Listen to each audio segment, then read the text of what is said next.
Okay, we're going to get started here with a burgundy mohair leech, and these flies work great in lakes. In fact, I was just fishing this weekend with the olive pattern mohair leech, and it worked great again. So we're going to do it with burgundy, but they're browns, olives, blacks. Those are all good colors.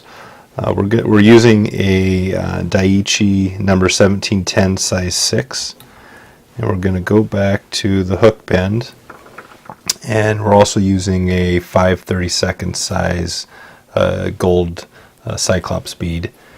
And the first thing we're going to do is grab some marabou, some burgundy marabou. Grab a little clump like this. We're just going to take a little bit from the tail, and sometimes you have to kind of pull these out if it's got weird ends. This isn't actually the best feather, but this will work, and I'll show you so you can see.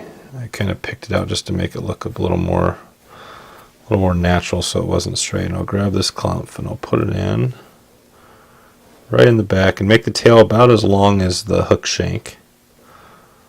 Tie that in there.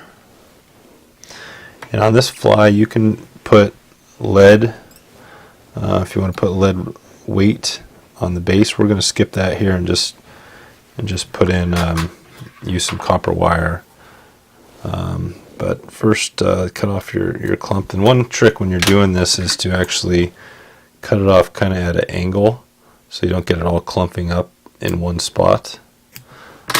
It's kind of do a little angle cut there, and then I just wrap over it, kind of smooth it down so it's like a kind of like a torpedo. Go over and cover our stuff up, and then we rack back. We'll go all the way back to the bend. Take a little bit of this. We're using, let's see here. I think we're using medium copper wire. So this ultra wire. We'll tie this on, and actually, just to add a little bit of weight, we'll make this longer, kind of the length of the hook shank. So give us a little bit of weight here. Cover that up. Now, there's one extra step I'm going to put here. You don't have to use a hackle, but if you want to add a little bit of additional movement, you can grab just your normal saddle hackle. You want to make this size of this, and the webbiness can vary, but essentially you want to make it twice the hook, the distance between the shank of the hook and the point here. So we'll grab this guy.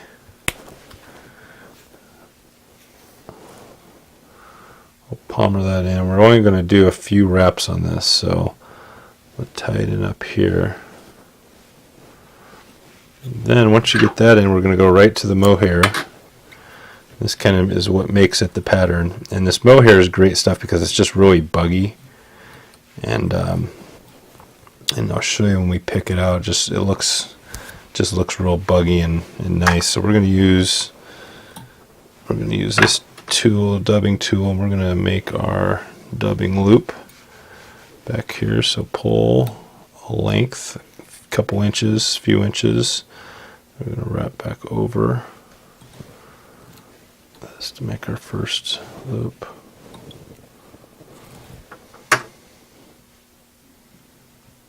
Put that in here.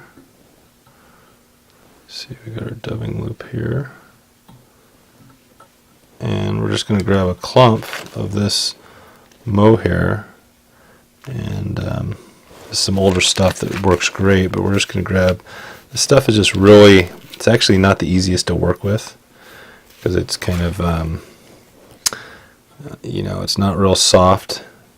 It's kind of stringy. So we're going to put it in our dubbing loop, and that's why this can work nice, because you can actually make some nice bodies with this stuff. And I'm just spinning it with my dubbing loop. I get about about there. And Looking good. I'm going to grab with my hackle pliers down here. Then I'm going to cut off. Now I'm going to spin. We're going to have to do this probably a couple times to get this right. But I'm going to wrap back up here. So I'm going to wrap once. And what we're going to do is once we do this, we're going to actually pick out some of this. And it'll make the fly, it'll kind of get that buggy look, and you can already see it. It's looking pretty good. So I'm going to tie that in, and I'll do another one.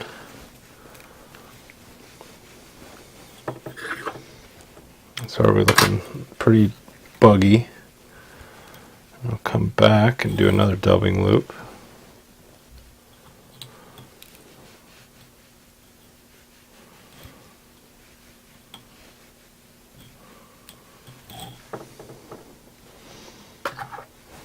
Get our tool. Get some more dubbing. Some more of this stuff. I'm just going to grab another clump, and I don't know. It's I don't know if you can kind of tell. It doesn't look like that much. It's a it's a nice little ball, just enough to fill the dubbing loop. I'm going to spin this up again. I'm not going to spin it super tight because I want to have it. Make sure I can pick it out. So I'll wrap this back up towards the front, then I'll just spin it again, trying to keep it even. And you see how it's kind of getting big? That's good. You want it to. Don't be afraid to let this one get a little wild. I'm gonna do the same up front. Back here, I'll tie that off. Leave myself a little bit of room.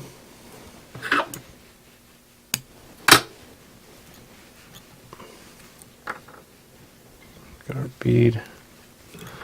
Now we can wrap our hackle around. Just kind of work it around. I'd probably get 3. You don't have to do a ton, just enough to kind of working it around. There's 3, and we're going to do 1 in the front. Give it 4 right there. Then we still got the copper wire. We're going to counter wrap this copper wire so it kind of secures our hackle. So we're going to come around here. As we do it, we'll kind of bend it back and forth so it doesn't go over too many of these hackles. Then we'll just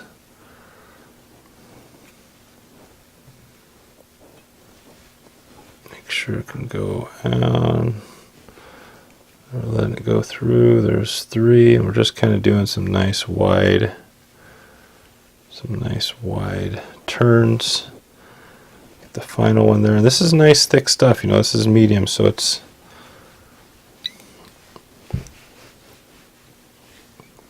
wrap back over this. Get this cut off here. You can just pinch this down with your nail.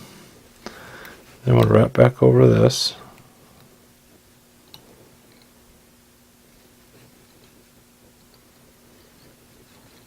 You don't need it too big, so just like that, I kind of make, and then I'm going to do my whip finish.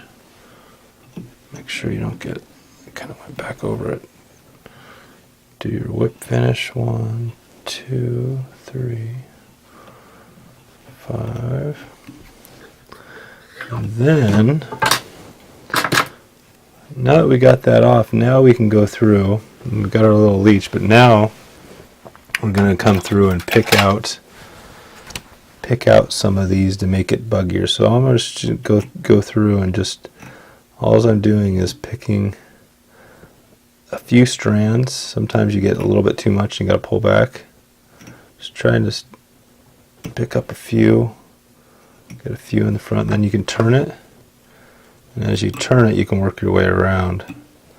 I'm picking out a few on the side, and this is just going to make it look buggier. And I'm going to even go down below. And that's what I'm saying on this fly. You don't have to use the hackle. If you want to just use the mohair and really pick out a lot more, that's what you have to do. You just end up picking out a lot more when you don't use the hackle. If you use a hackle, it allows you to just do like I'm doing. I'm going to do a few pulls around. I'm not going to get too crazy, just enough so it starts to look a little buggy. And you can see that flash in there. This mohair has essentially some crystal flash mixed in. There you go. You see how it's starting to look a little buggier under there? And as this thing, and you can pick out more if you like, but as this thing kind of goes through the water, it's going to really swim nicely. But there you go. There's the bead head, and this is a burgundy Mohair Leech. We'll be coming back to you with our next pattern, and we'll go for there. Thanks a lot. This is Dave from Wet Fly Swing, and I will see you on the next one.